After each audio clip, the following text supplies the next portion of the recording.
नमस्कार दोस्तों, कैसे हैं आप लोग। आशा करता हूं कि आप लोग बहुत अच्छे होंगे, मस्त होंगे, बिंदास होंगे और मजे में होंगे। और मैं अपने ईश्वर से प्रार्थना करता हूं कि जो भी व्यूअर है, बात कर रहे हैं, देख रहे हैं, वो हमेशा खुश और मजे में रहें।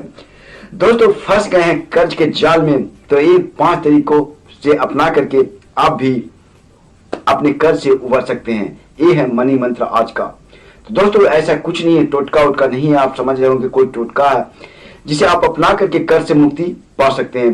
ये सिंपल सा मेथड है फ्रेंड्स, जिसमें आप जज करके आप भी कर्ज से उबर सकते हैं। और बहुतों लोग ऐसे किए हैं, उससे कर्ज से आसानी से उबर जाते हैं और ज्यादा दिक्कत उनको नहीं होता। हम कुछ पॉइंट यहाँ पे मेंशन किए हैं फ्रेंड्स, उसी को हम समझाएंगे और शेयर करेंगे आपसे कि आप भी कैसे इसे अपना करके कर्ज से आप भी उबर सकते हैं। तो चलिए हम शेयर कर देते हैं। अगर फ्रेंड्स आपको ज्यादा डिप्रेशन है तो प्लीज इस वीडियो को लास्ट तक देखिए, आपको शायद कुछ उबरने में सहूलियत जरूर मिलेगा। और ये मंत्र जो मनी मंत्र है, इसे बहुत लोग और बहुत दिग्गज लोग इसे ही फॉलो करके और हंसते मुस्कुराते और खेलते रहते हैं। तो चलिए हम शेयर करते हैं।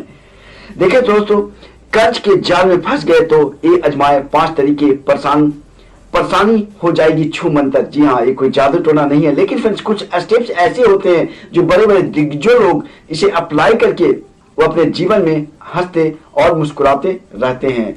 लोन लेकर आप घर या कार खरीद सकते हैं। इतना ही नहीं, लोन लेकर आप एजुकेशन और शादी जैसे अपने फाइनेंशियल गोल को पूरा कर लेते हैं। हालांकि कई बार लोन को ठीक ढंग से मैनेज नहीं करने के चलते आप लोन के जाल में फंस जाते हैं। यह आपके फाइनेंशियल और सेहत के लिए अच्छी चीज नहीं होती है। हालांकि कई बार कितनी भी फाइनेंशियल प्लानिंग के बावजूद कोई व्यक्ति कर्ज के जाल में फंस जाता है। यह काफी चैलेंजिंग समय होता है। इससे आपको फाइनेंशियल प्लानिंग को काफी अधिक नुकसान पहुंचता है। आइए जानते हैं कि आप कर्ज के जाल से कैसे बाहर निकल सकते हैं। बात करें फ्रेंड्स, सबसे पहला अपने कर्ज को करें समीक्षा। जी हाँ फ्रेंड्स, कर्ज को आपको समीक्षा करना चाहिए। Review total debit. किसी भी तरह का सलूशन निकालने के लिए सबसे पहले सभी कर्जों की एक लिस्ट बनाएं। इस प्रोसेस में कर्ज, उसकी ईएमआई और उनकी ब्याज दर एवं अवधि की दूसरी ओर लिखिए। इससे आपको अर्जेंट और सबसे महंगे लोन को पहचानने में मदद मिलेगा। आप अपनी लिस्ट को तैयार कीजिए और उसे पहचानें कि सबसे अर्जेंट लोन इसमें से कौन है और सबसे ज्यादा कौन सा इंटरेस्ट ले रहा है। दूसरा, सबसे महंगे लोन को सबसे पहले सेटल कीजिए। पूरे लोन की समीक्षा के बाद आपको यह समझने में मदद मिलती है कि कौन सा लोन सबसे महंगा है। इस लोन को सबसे पहले चुकाइए। बहुत अधिक ब्याज के भुगतान से आपके फाइनेंस पर असर पड़ता है। उदाहरण के लिए आप होम लोन पर करीब 6.6 से 9% फीसदी, पर्सनल लोन पर 10 से 16% ब्याज का भुगतान करते हैं। क्रेडिट कार्ड लोन तो काफी महंगा होता है। ऐसे में आप सबसे सस्ते लोन पर टॉप अप लेकर ज्यादा इंटरेस्ट वाले लोन को बंद करा दें। तीसरा है एक्स्ट्रा इनकम के बारे में सोचिए।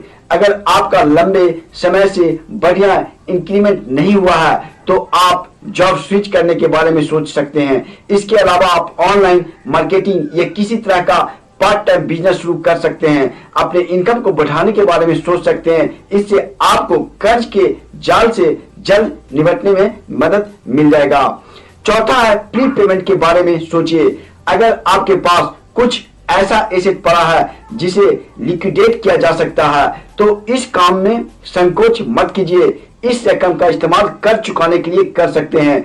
इसके अलावा अगर आप अपने बजट को स्विच कर गैर जरूरतों खर्चों में उसमें हटाते हैं तो उस रकम का इस्तेमाल आप प्री पेमेंट के लिए कर सकते हैं। प्री पेमेंट से आप अपने कर्ज को बोझ को काफी कम कर सकते हैं।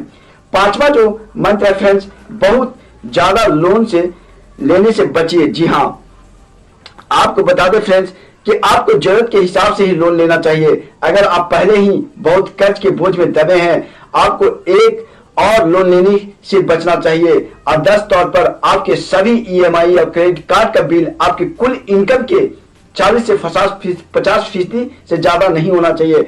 मतलब कि फ्रेंड्स, आप आदर्श लोन के मतलब ये होता है फ्रेंड्स कि आप जितना इनकम करते हैं उसका 50% ही देनदारी होना चाहिए। मतलब कि अगर आप 1 लाख रुपए प्रति महीना अर्निंग कर रहे हैं तो आपको हर महीना 50,000 ही लोन इधर उधर देना होना चाहिए। उसी को आदर्श लोन कहा जाता है।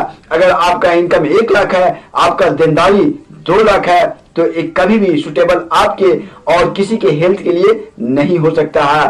तो आज का वीडियो यहीं तक। आप जरूर इस वीडियो के नीचे कमेंट करके बताइए कि आपको ये टिप्स कैसा लगा, और ये जो आपको ये 5 पॉइंट बताए इसमें से कौन सा आपके लिए सुटेबल है और क्या आप फॉलो कर रहे हैं, क्या आप भी डेबिट में हैं, कितने कर्ज में हैं, और आप कौन कौन से कंपनी से लोन ले रखे हैं। प्लीज इस वीडियो के नीचे कमेंट करके बताइए, तभी आपको हम बता देंगे देख करके कि कौन सी कंपनी कितना ज्यादा इंटरेस्ट ले रही है और कौन सी कंपनी अच्छी है। तो आज का वीडियो यहीं तक। आए कि वीडियो के लिए हमारे चैनल बने। Thanks for watching cartclues.com। Bye friends, take care.